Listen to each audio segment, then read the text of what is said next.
Heading डालो kinetic interpretation of temperature.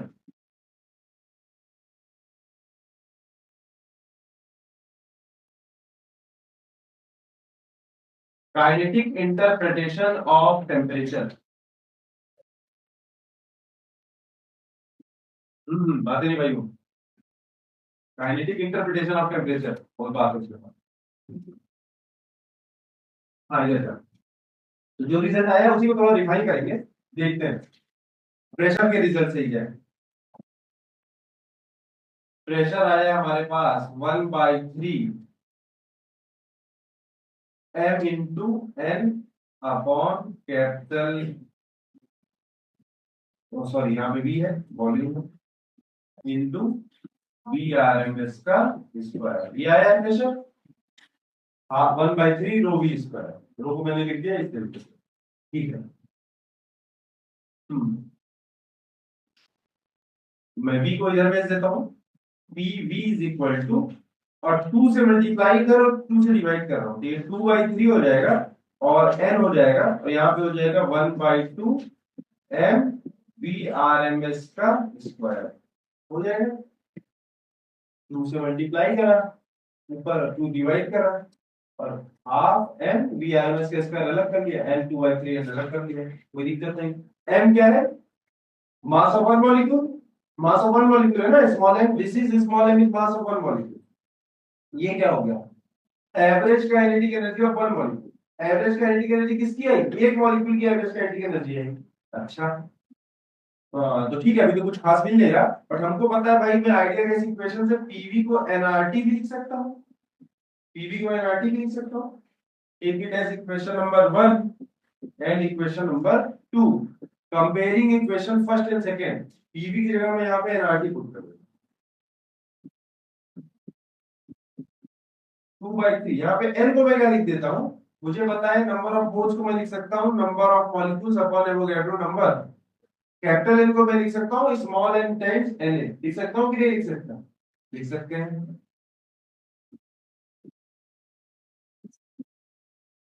ये क्या हो जाएगा? एवरेज काइनेटिक एनर्जी, इसको लिख देता हूँ। हाँ, और कुछ चीजें कैंसिल आउट होंगी। ये आ जाएगा 3/2 R/Na into T is equal to kinetic energy average. R/Na Boltzmann constant, very good.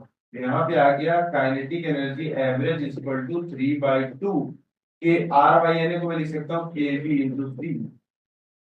बहुत ही बढ़िया कुछ आ गया। टेम्परेचर माइक्रोस्कोपिक प्रॉपर्टी है। ये काइनेटिक एनर्जी एवरेज किसकी? मॉलिक्यूल की। मॉलिक्यूल की एवरेज काइनेटिक एनर्जी, और ये टेम्परेचर किसका? Microscopic property. This is a microscopic property.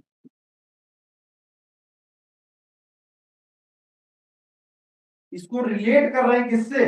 Kinetic energy of average kinetic energy of molecule. ये तो मॉलिक्यूल का सब सारा काम मॉलिक्यूलर लेवल पे चल रहा है, और ये कहां चल रहा है जो हम लोग मेजर कर रहे हैं। इसको रिलेट कौन कर रहा है? ये दोनों के बीच का ब्रिज कौन है? दोनों का ब्रिज है, माइक्रोस्कोपिक क्वांटिटी और माइक्रोस्कोपिक क्वांटिटी का ब्रिज है। बात ये है, ठीक है, चलो जो भी ब्रिज है।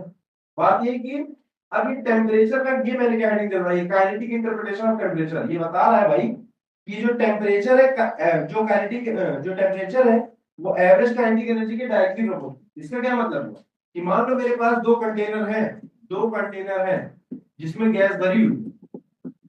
मैंने यहाँ थर्मोमीटर लगा दिया दोनों केस में, मुझे यहाँ पे मिल गया टेम्परेचर 40 डिग्री सेल्सियस, यहाँ पे मिल गया 80 डिग्री सेल्सियस। तो मैं यहाँ से क्या कंक्लूजन निकाल सकता हूँ? मैं ये कंक्लूजन निकाल सकता हूँ कि जिस जिस कंटेनर में गैस मॉलिक्यूल का टेम्परेचर ज्यादा है, वहां के मॉलिक्यूल ज्यादा, उनकी काइनेटिक एनर्जी भी ज्यादा।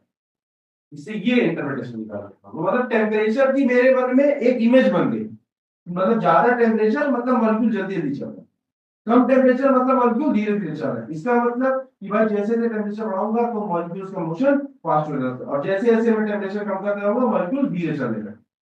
समझ में आ रही बात? तो एक्चुअली में उनके पास एनर्जी कम हो रही है, तो धीरे चलने के बाद एनर्जी कम हो रही है, मतलब एनर्जी टेम्परेचर की वजह से है। ये सारी बातें समझ में आ गई। अच्छा, और कोई पूछे कि एब्सोल्यूट जीरो केल्विन पे क्या होगा, एब्सोल्यूट टेम्परेचर पे या जीरो केल्विन पे क्या होगा?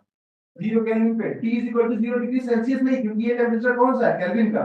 T इज इक्वल टू 0 पे काइनेटिक एनर्जी एवरेज 0 हो गई। इसका मतलब ये है कि काइनेटिक थ्योरी ऑफ गैसेस ये क्या कहते हैं हम, कंक्लूड करती है कि भाई एट एब्सोल्यूट जीरो टेम्परेचर पे सारे मोशन रुक जाते हैं, सारे मोशन रुक जाते हैं। ये कौन मतलब प्रिडिक्ट कर रहा है, काइनेटिक थ्योरी ऑफ गैसेस एक प्रिडिक्शन कर रहा है ये इक्वेशन देख करके कि भाई अगर 0 केल्विन पे चले गए, हालांकि थर्मोडायनेमिक्स का थर्ड लॉ कहता है कि हम लोग 0 केल्विन पे जा नहीं सकते, आज तक गए ही नहीं है, बहुत पास कर गए हैं। तो वो लगता कितने पास कर गए, हाँ 0.01 ऐसे करके पहुंच गए, बट 0 केल्विन पे जा नहीं पाएंगे। तो हालांकि ये प्रेडिक्ट करता है भाई क्या क्या केटीजी कि at absolute zero kelvin the average the kinetic energy of the molecules will be zero. इसका मतलब सारे मोशन स्टॉप हो जाएंगे, सारे मोशन रुक जाएंगे, ठीक है। हालांकि उससे पहले ही क्या होगा पता है, ये गैस तो लिक्विड में चेंज हो चुकी होगी, फिर सॉलिड में हो सकता है सॉलिडिफाई भी हो चुकी है। जीरो केल्विन तक जाते आते तो क्या हो जाएगी, एक बार लिक्विड में चली जाएगी तो सॉलिड सॉलिडिफाई भी हो चुकी होगी, बट सारे मोशन क्या हो जाएंगे, बंद हो जाएंगे। ऐसा प्रेडिक्ट करा, समझ नहीं बात।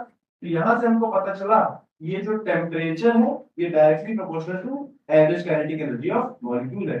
ये हम लोग टेम्परेचर के बारे में काइनेटिक थ्योरी ऑफ गैसेस की हेल्प से बोल पा रहे हैं। Average kinetic energy directly proportional to, जितना ज्यादा टेम्परेचर उतना ज्यादा मॉलिक्यूल्स की एवरेज काइनेटिक। ठीक है, और बातें लिखते हैं प्लीज, तो जो बताई मैंने पहले चलो, ठीक है ना। दिस के average is average kinetic energy of a single molecule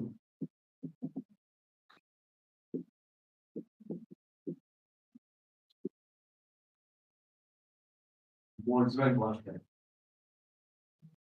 एक किताब आती है स्टैटिस्टिकल मैकेनिक्स की, असली किताब है, कोई अपने मन से बात नहीं कर रहा, तुम चेक कर लेना या मैं स्टेटस पे लगा दूंगा।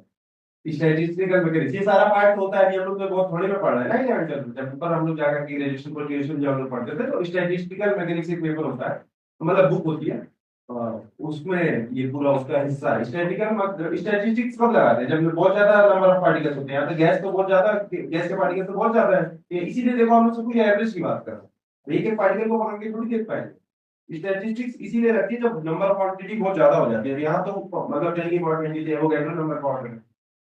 उस बुक का पहले चैप्टर की शुरुआत ये है कि बोल्ट्जमैन ने इस सब्जेक्ट की नींव रखी थी, and he died by suicide in 1906।